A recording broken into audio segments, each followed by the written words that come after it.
Well, I am worried that the intention around why we're building this new youth jail. I just want to give like a brief example of why this is an issue.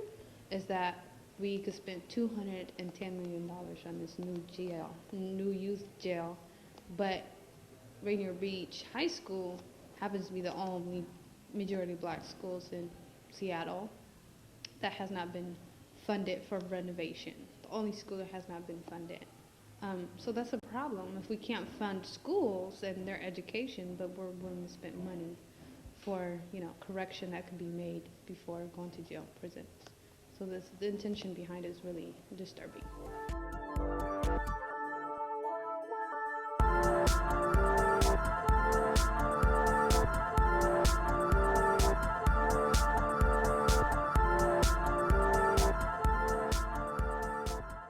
These outrageous number that we look at, how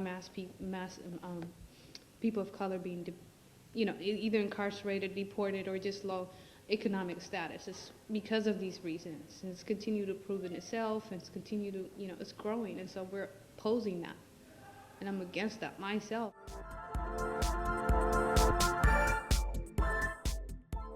A society that punishes youth is more focused on punishing rather than correcting and supporting that process of their youth development and basic human development. We live in a sick society.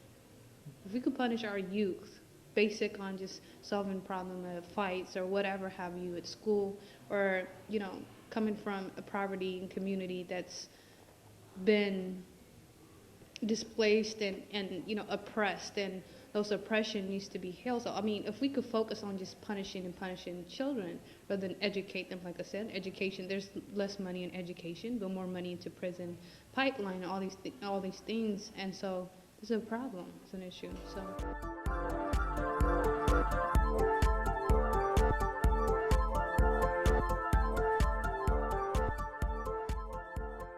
but those things are happening for a reason. Why did we let the juvie run down?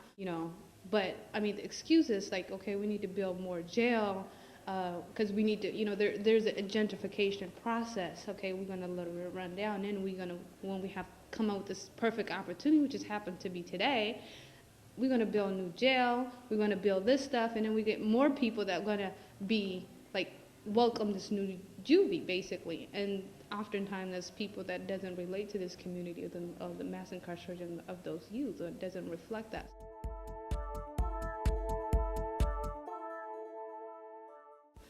The dependency court, it's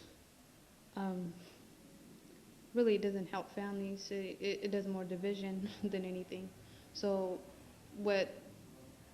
there's no really alternative place to support families and to support children, to support whatever that's dysfunctional, to make it functional.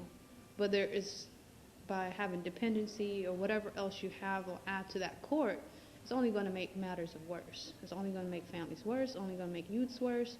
It's going to even increase more homelessness. All these other things, or, sexual abuse, or, alcohol abuse, all these things that come after that because of oppression and abuse that people have to take out somehow or deal with it in some way, somehow. So all the things are just increasing into the problem rather than solving the problem.